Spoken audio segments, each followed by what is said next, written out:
Welcome back to Rio Grande Cycling, covering Colorado cycling. Today we have the CU Buff Gold Road Race, which consists of 8 circuits for about a couple hours.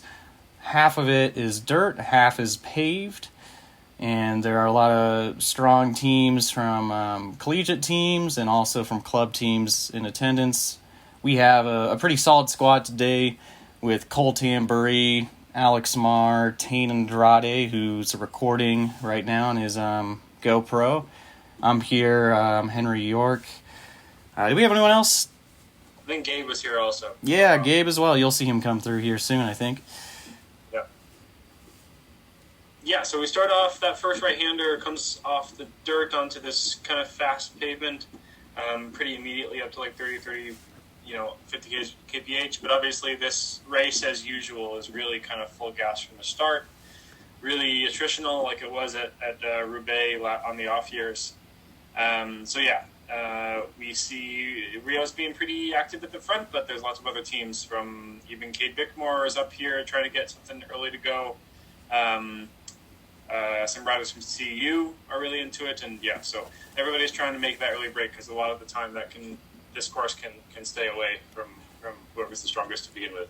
Yeah, and the start of the race was great. We got 3 team members right here at the front, ready to control, going into this loose dirt section with some pretty dangerous turns. It's another reason to stay at the front. There's usually a lot of crashes in these dusty turns.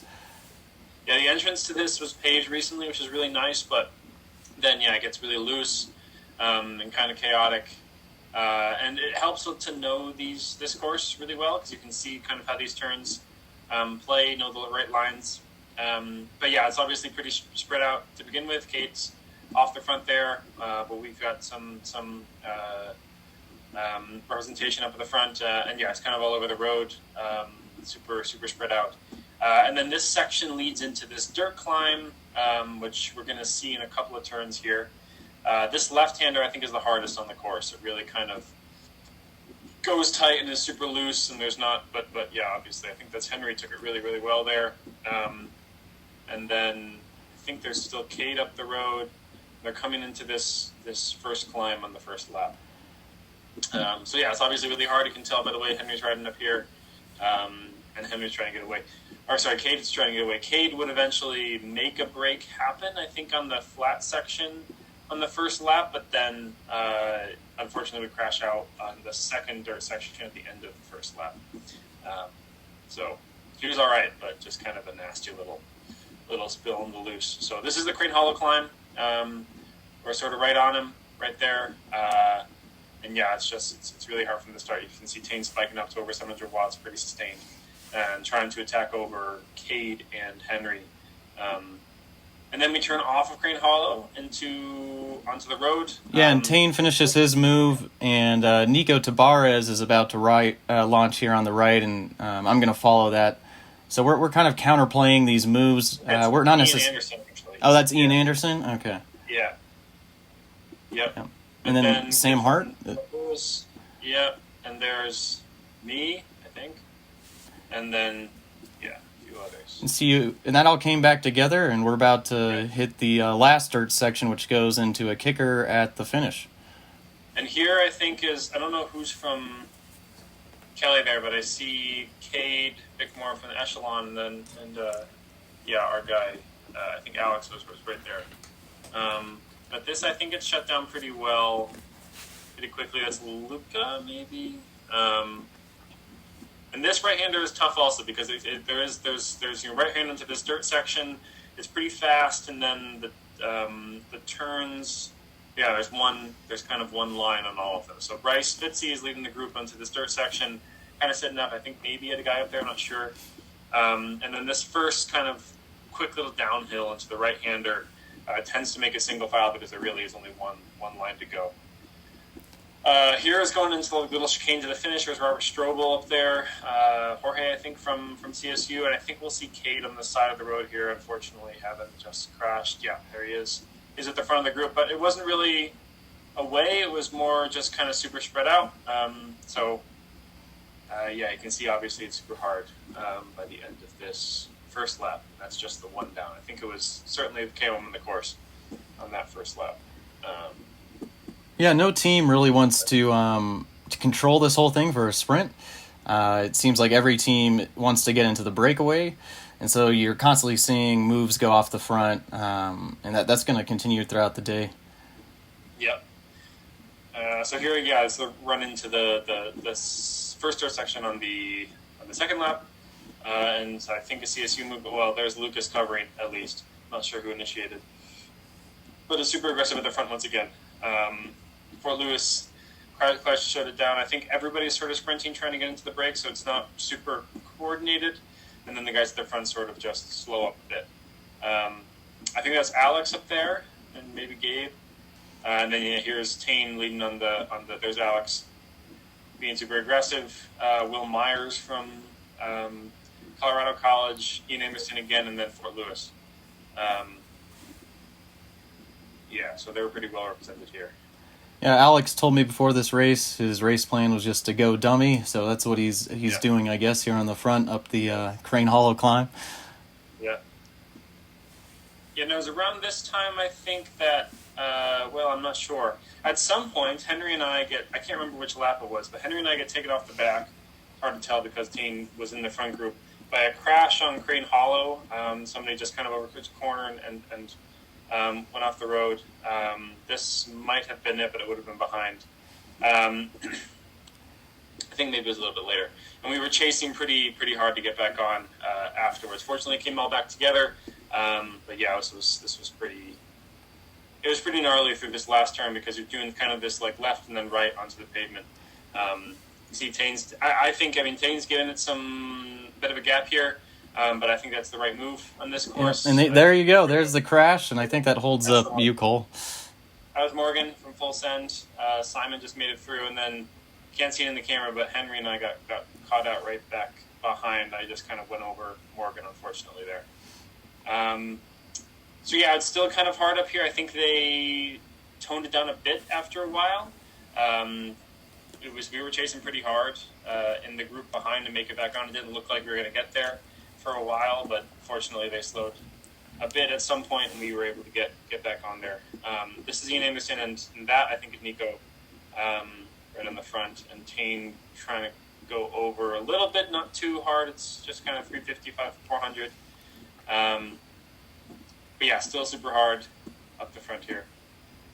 I don't know if this is third lap, so yeah, we wouldn't have made it back on yet. I think we took us a couple laps to do so.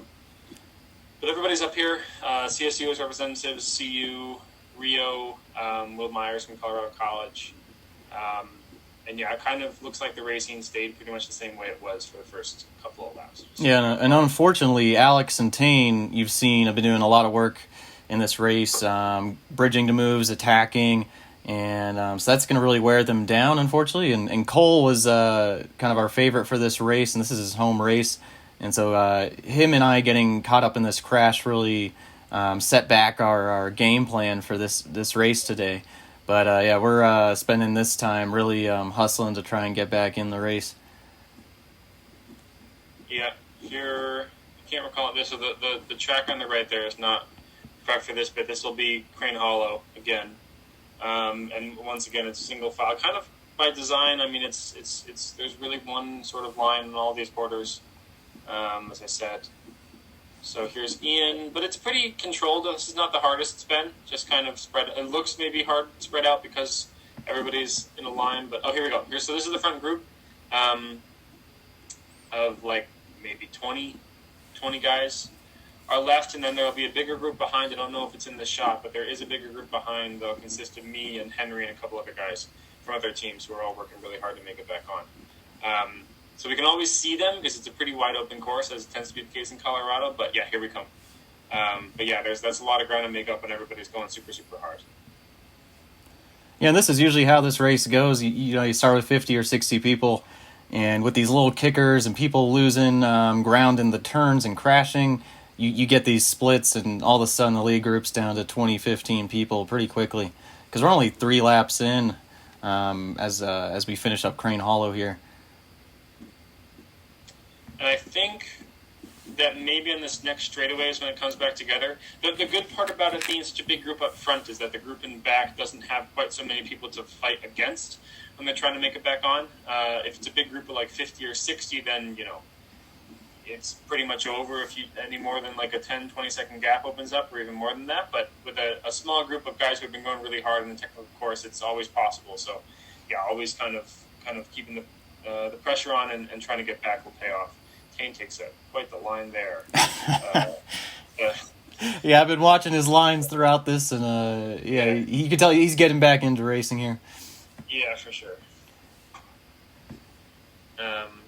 So I think it slows up here. It might cut out, but I think it slows up here, and then we're able to get back on.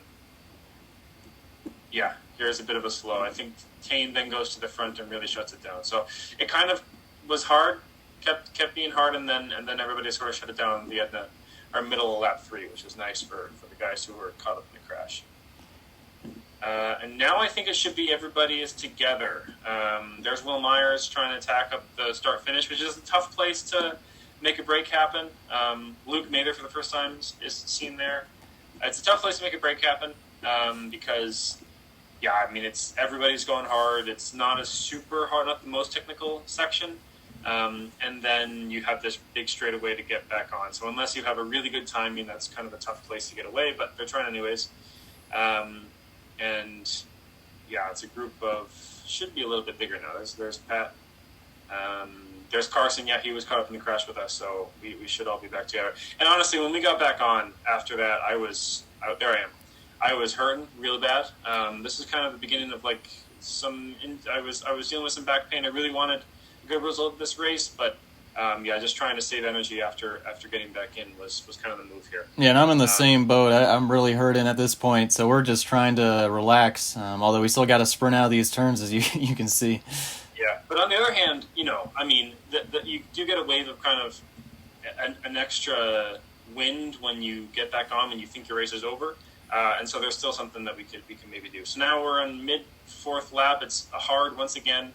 I don't know where I am, but I'm definitely just trying to kind of stay in and see what I can do. And some point around here, I think it was on the next lap or maybe the lap after, Tayne comes to me. I'm still hurting, and he's like, "You just got to go to the front." Because I kind of been lingering in the back, relaxing, but I don't know what I was waiting for. So that was all I needed to hear. He told me a couple of times. The first one I think was on this lap, and that's the strength that having someone like Tayne in the race can bring is he's pretty aware and he's racing, and so guys who are kind of in the hurt locker will lean on that. And he ended up being right on the day. Yeah, it looks like that's you up at the front right now, going into this first section. Alex, actually. Alex? Okay. Yeah. Yeah. Because I'm pretty sure at the end of this lap, there's a little bit of gap that opens up with me and Tayne, and then he turns to me and says, "I gotta go," for the first time. That might be me, actually. No, there's Henry. There's Lucas. I can't remember, actually. But anyways, we finished the 4th lap. We're on the 5th. It's strung out all day, even in these sections that aren't super, super difficult. More moves trying to go up the road. You can see these gaps open a little bit more easily than they did in the past just because people were super tired. But you'll see some of the players start to move to the front. I think this is Luke Mather right at the front there in the CU kit. A couple of Primal guys, and then there's a break up the road that's working. It looks like they caught him as we go through the first third section on Crane Hollow. Yeah. Yep, and then Tayne tries to go again. Ian's on the front, racing by himself. Ian's super strong. He's going. That's kind of how he's been racing all spring, which is really nice to see, racing solo. But yeah, it's really tough to do on a course like this. Maybe easier than some other courses, but still, yeah, you got to be super super well timed and save your energy. But yeah, he goes up the road with a couple of CSU kids. I don't think the break is anywhere yet. Yeah, we're only at the end of the 5th lap. And Tayne stitched that back together.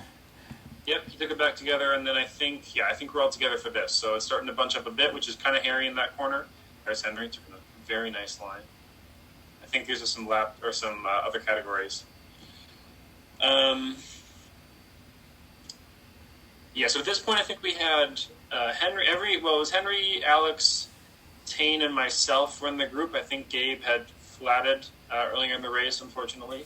But yeah, it's a pretty select group. We've got like 25, 30 guys here, and then out of 50 or so that started, and we're pretty well represented. So despite the work that we did, we have some. Yeah, and here's the gap that opens up. I think I come around on Tayne's left here, and we kind of have some words, and he basically says, "You got to go." I look back and I say, "What do you mean I got to go?"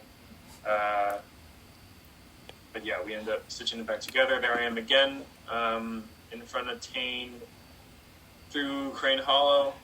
I always have trouble with that corner. It's a difficult one for me. I've always seen more people crash in this next turn they're about to do. Yeah, you think so. You'd think so, but then there's that right turn onto the climb, and then there's a climb, and then the hairy one is kind of at the top there. So here I am. Honestly, I'm not as far up as I should be, and Tayne's telling me so right on my wheel right now. So I think at the top of the hill is when I decide it's time to move up. Obviously I'm in a lot of pain. There's Henry right there. I'm in a lot of pain because of the crash and the chase and everything, but 2.5 laps to go, and now's the time when usually I can make something work with I'm not a sprinter, I'm not someone who's going to do that, but I can kind of get into a long break. So Tayne's telling me to get up to the front here. It's a pretty select group, and we are going to turn onto the road, and then it's kind of a funny way that this race plays out afterwards. I don't know that we catch it, but I do think that at the middle of this lap is when the break sort of goes, and it's a strange situation because you've been seeing that for like 5.5 laps. It's been super hard. People have been trying all day, going, and then what ends up going away is really just kind of something that slips up the road. I latch onto somebody's wheel, and then all of a sudden we have a group of like 7 that are working for the finish. And I think that happens during this lap, but I'm not sure that we catch it on the video. Yeah, we were all cooked, but we needed a hero, and that was Cole. So he's going to get to the front here. And here we are. The yeah, and then when we go to the front, the brake is away, and yeah, it's the guy. Everybody's pretty much represented, and so the guys are kind of at the front shutting things down just enough, and just for enough time for us to get a break. So yeah, I mean, 1 in a group of 7 is not great, but it's okay for a race like this, and I was pretty motivated. Unfortunately, I was also hurting pretty bad, and I was really, one of the only breaks I've regularly had to skip poles in the last couple of years, and yeah, I ended up cramping in the last lap or so, but ended up with a decent result in 5th or 6th. But anyways, the guys back here on the last few laps, after letting it go a bit, are kind of able to race again for themselves and get some of those minor places in the top 10. And that's sort of what Alex and Tayne are going for here. There's Bryce from CU, another rider from Fort Lewis I don't recognize. Yeah, and in the breakaway, we had Ian Anderson, Nico Tabarez, Luke Matter with CU, Sam Hart with Fort Lewis, Lucas Huseman with Colorado State, Cole from our team, of course, Rob Strobel, and... no, Strobel wasn't in it. Oh, he came in later, yeah, with the chase group, Kip, Kip was in there, and he crashed. That's what I'm missing, yeah. He was also on Primal, so they were the only ones with numbers, I think. Didn't work out for them, though. Yeah. I think Ian... No, it was the kid from Fort Lewis, I think, took the win. Ian took it. Yeah, Ian took it. I got the results sheet up here, so we're about to cut to the finish as the battery died. You can see the drone footage. Ian storming to the finish on that kicker. Right behind him, Nico Tabarez, and then Luke Mather.